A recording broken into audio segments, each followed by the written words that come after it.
I think you lose me when my screensaver comes on, which is Oh, okay. I crazy. thought it was when I asked you a question, which makes for a really weird podcast. But anyway.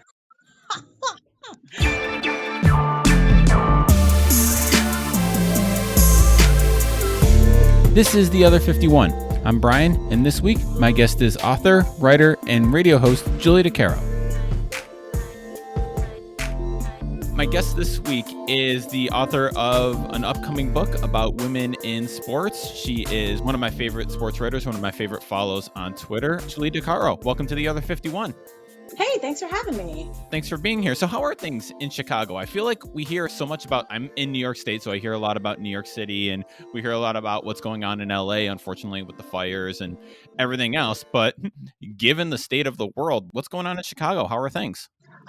It's fine. I mean, it's if you listen to a certain faction on Twitter, you think it's a war zone that no one should ever go to. But it's, I think it's like probably a lot like New York. I mean, it's definitely quiet.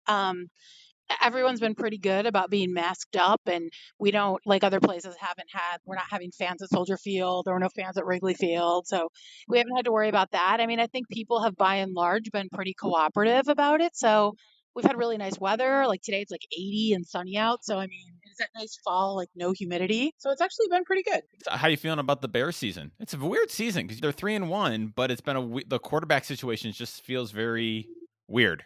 Yeah, I don't think anybody feels good about it. You've got Cam Newton sitting out there unclaimed, and the Bears go out and get Nick Foles. And, at the time, everybody was just like, you've got to be kidding me. And people said, Cam Newton is old and broken down. He's never going to be the same Cam Newton again, and blah, blah, blah. Well, look at him now. So it just seems very Bears-ish, very Bears-esque to take Nick Foles over Cam Newton, who's now blowing everybody up. So we want to talk about your forthcoming book. Obviously, very excited to have you on to talk about that. To start off, though, I'd love to hear about how you got to the point where you wrote this book about sports and culture and being a woman and your career path. Because I know your training and your background is in law, and we're talking to you as a sports writer. So how'd you get from there to here? Yeah, so I mean, growing up, I was obsessed with the Cubs. I wanted to call Cubs play-by-play. I used to sit in front of my TV and try to do it along with like I think it was like Dwayne Stats and Steve Stone when I was a kid, and I learned a ton from them. And so that's what I wanted to do. But um, you know, you have to sort of see it to be it. So there were no women doing that. I mean, maybe I'm sure Susan Waldman was doing something somewhere, but I certainly didn't know who she was or where she was. And they just seemed like a path that wasn't open to me. I mean, it was, either there was one guy in my journalism class who got a internship with Sports Illustrated, and he had like all these connections, and his dad was like an advertising exec in New York City, and it was kind of like felt like what you had to be to get your foot in the door. So I wound up going to law school, and was always really interested in social justice, and so I became a public defender and was really focused on that for many years. And then um from there moved on to representing battered women and getting orders of protection and doing divorce law, specializing sort of in women that were in difficult relationships and stuff like that. And then when blogging became a thing, it was sort of like this whole world opened up that hadn't been there before. So there were only, I think, 5 or 6 SB Nation blogs to start out with. One of them was the Cubs. And so I became really active on the Cubs site and sort of developed my own following. And I used to do this post every morning because anybody used to be able to post on SB Nation sites. I don't know if people remember that, but so I would do this post every day that was like, because whenever we would talk about something outside of baseball on the site, people would get really mad. So I started doing the non-baseball baseball thread, which would basically talk about everything that wasn't baseball. And so it got to be pretty popular. And I feel like with every site, eventually there was like a big blow up. So I started my own site, and a whole bunch of people came with me. And then from there, the Chicago Tribune picked it up as part of their blog network. And I started getting guest spots on radio. And then when WGN, who at the time owned the Tribune, the Tribune owned WGN, decided they were going to have an all sports talk station, I just randomly got this email from this guy saying, "Hey, do you want to be part of our sports talk station?" So I had no training in radio or anything. My first couple of months probably of sports updates were just absolutely brutal. But when that station went under, I was one of the few people that got brought over to the station that is the big sports station in Chicago, and it just sort of went from there. In the book, I honestly got an email one day from a agent who said, I follow you on Twitter and I know your story, and this should be a book. And from there, I wound up getting an agent and wound up going with a totally different agent and selling my book to someone else. So I'm sure he's really grateful that he did that. For really thankful that I took that route when he was the one that suggested it. But it's one of those things that I think I feel like I always was going to write a book, and then it got to a point where it's like, when are you going to do this? Because before you know it, you're going to be like 70 and you still haven't written your book. So I was really lucky in getting an editor and an agent who were real cheerleaders and who helped me sort of take everything that's been in my head and organize it and put it into a book so it's actually a story rather than me just like, I mean, because I feel like when I first my first shot at like a proposal was just like 35 pages of my tweets, pretty much just with it was just, hey, here's a bunch of stuff in my brain. And so I think, having people that were able to sort of mold it and frame it into something that people might actually want to read was really helpful. So the idea of see it to be it, I love that phrase and I love that idea of it. And how important is that? And do you kind of see that now, that representation, especially for women and women of color in the sports world, and LGBTQ, obviously, all of like the non-white guys, basically, for sports media? How important and why is that just so important for people? I mean, you obviously see it much, much more than you used to, right? But it's also sort of skewed. So it's sort of superficial. There still aren't a lot of women making decisions, in sports media. It's still largely like old white guys. So I mean, you definitely can turn on TV and see a lot of women covering sports, but then you see a lot of young girls who are like, "Oh, I want to be a sideline reporter." And I'm like, "No, we don't want to be a sideline reporter. We want to be a play-by-play call. We want to call play-by-play for the NFL kind of thing." So I think that women are still really limited in the roles that they're in. Um, I know that there are women at a certain station who feel that, the women are called sideline reporters while the men are called sideline analysts. Like that's a big issue. We still see a lot of women sort of as the facilitators of the information to the men. So I'm a sideline reporter, so I'm going to tell you what you need to talk about the game, or I'm the moderator of this show, so I'm going to solicit opinions from all the men, but I never really put my opinion in. So in a way, it's you definitely see a lot more women, but it feels like we should have made a lot more progress in 40 years, and it feels like it's still very superficial. It's sort of on the surface. It's like, you look and you see all these women, but how many of them really have power? And I think that's where the next jump needs to come. So, what do you do as a woman in this industry? You did radio for a lot of years, you've written for a lot of years, and kind of to, not that you have the responsibility to overcome all these years of institutional sexism, of course not.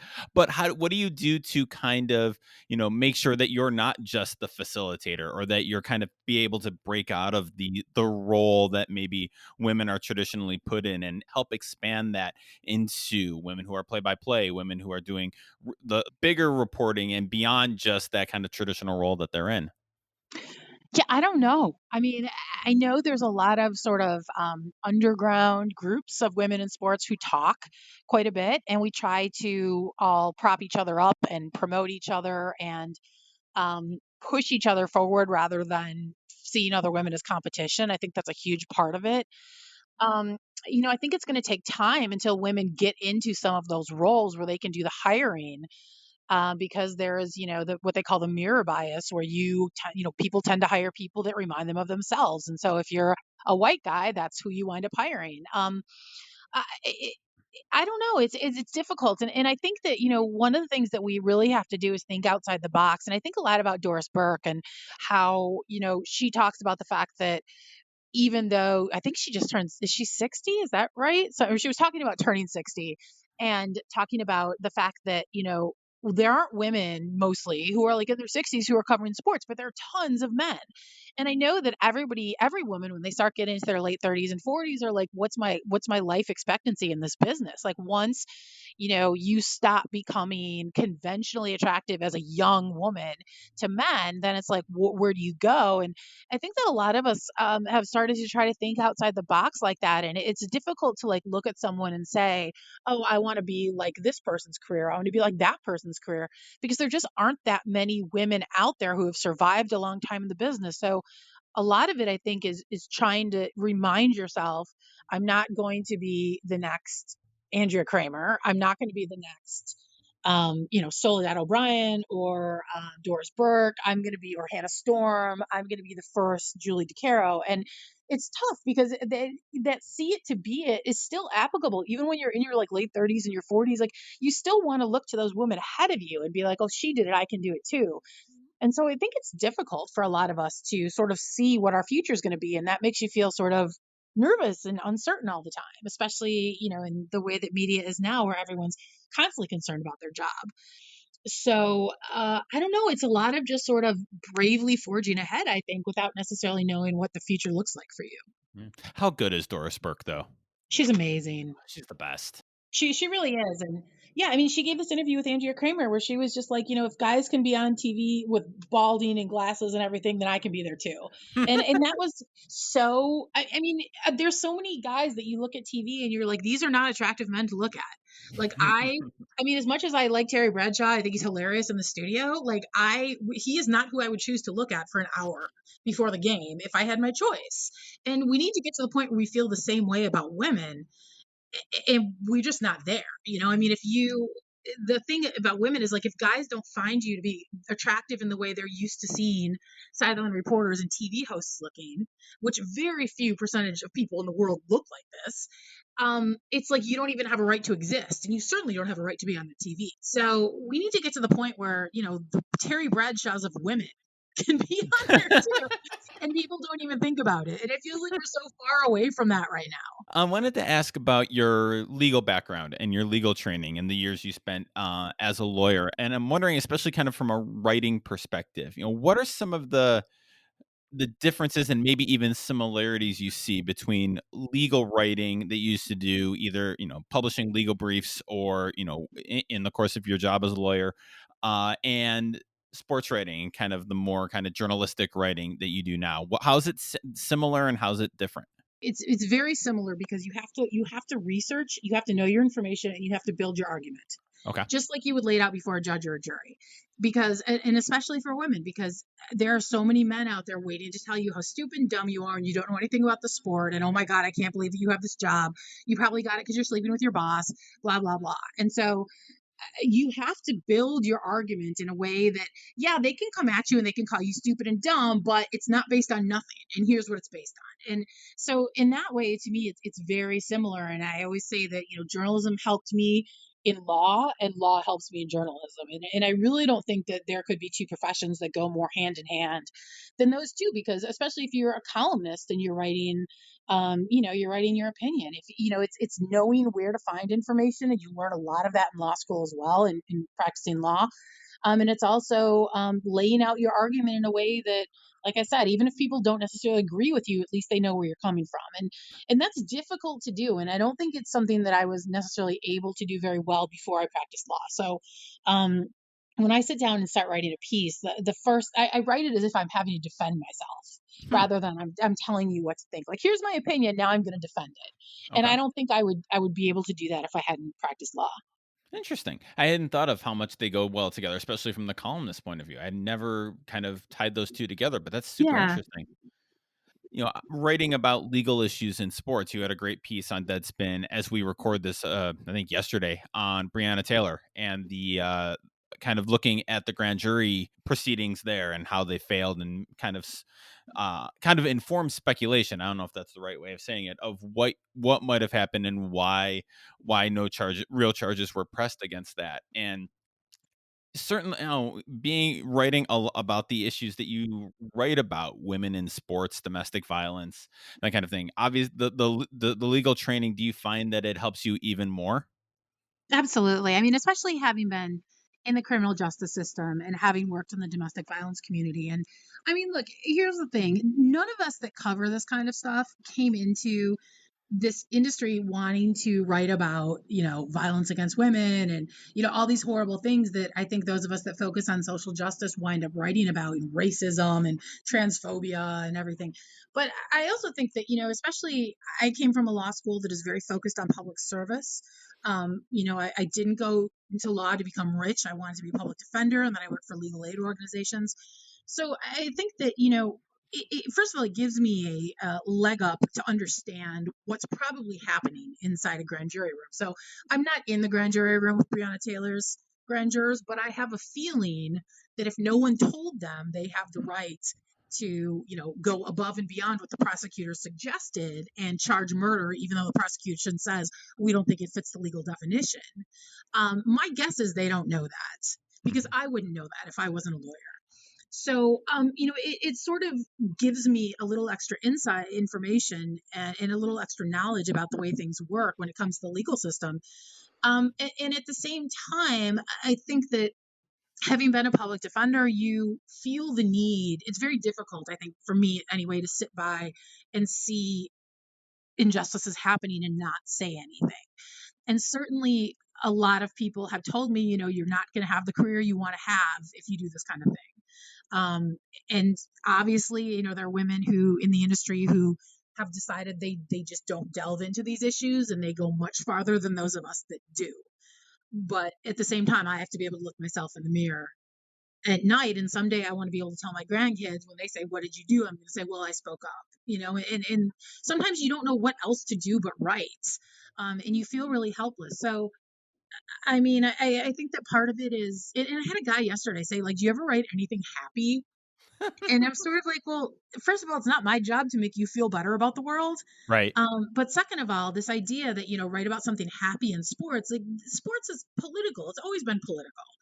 And it's impossible for those of us that aren't white, straight white men to see sports that way, I think. So, um, I don't even remember what the question was, but yeah, I mean, I do think that, having a legal background sort of not only gives you the inside information, but also, if you've stepped up to a judge before and you fought for a client who you feel is being treated unfairly, against a prosecutor who's got 20 years on you and who's got all the political connections, and you have to stand there and say this is not right, even though you're 25 years old and just out of law school. So it's I think it steeled me a little bit. It taught me not to handle embarrassment. I mean, when you're a public defender, you get embarrassed all the time because some Okay. of your cases are just so bad and you have to go to trial anyway.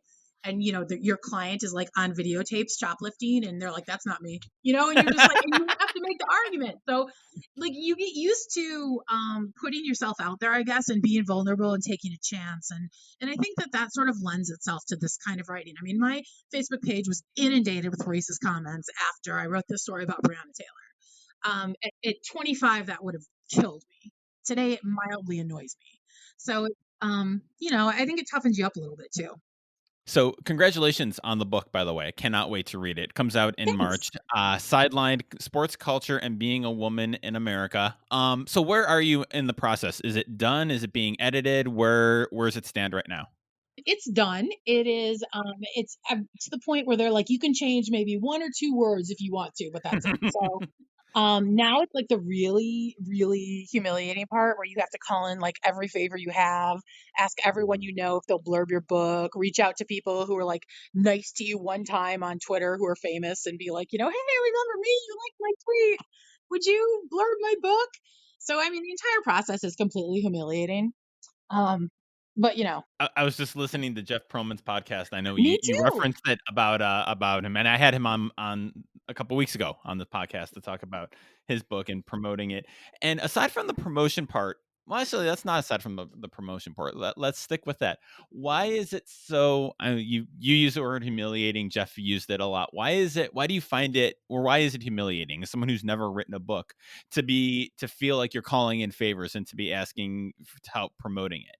I think all writers have imposter syndrome for the most part. Maybe not like David Foster Wallace or like, but I think like the rest of us generally have imposter syndrome. And it's you're sort of like every time you put something out there, you're like, oh, I don't know, are people really going to want to read this?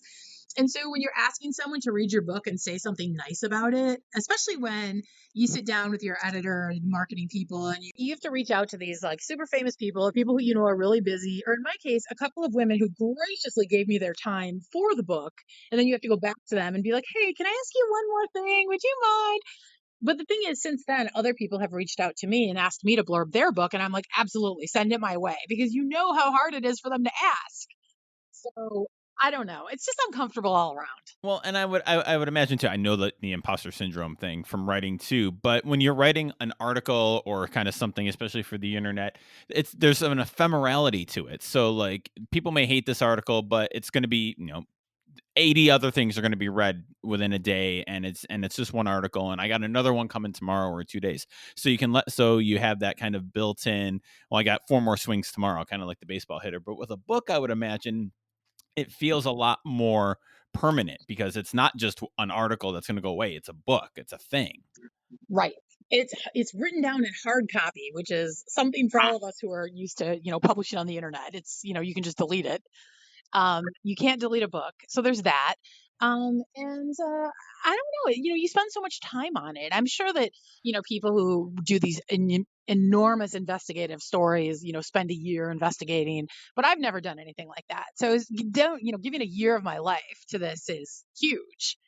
And also it's really personal. I talk about a lot of stuff in there that I don't talk about generally.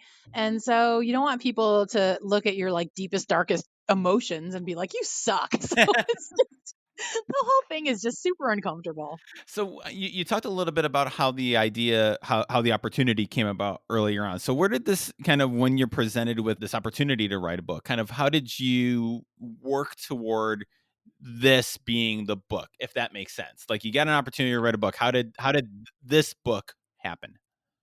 So I had like three different book ideas. And I reached out to, I won't say his name, but I reached out to someone who's a big heavy hitter in the industry who's written a bunch of books. He turned me on to his agent.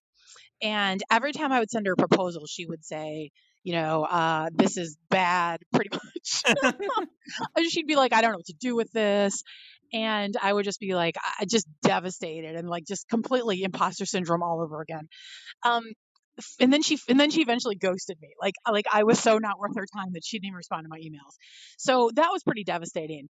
And I'm really lucky because the comedian Josh Gondelman, who's the head writer for Jesus and Marrow, which I Hmm. love, I was talking to him one day in a private chat, and I was telling him on Twitter in a DM about, this agent ghosted me, and he was like, "Do you want me to introduce you to my agent?"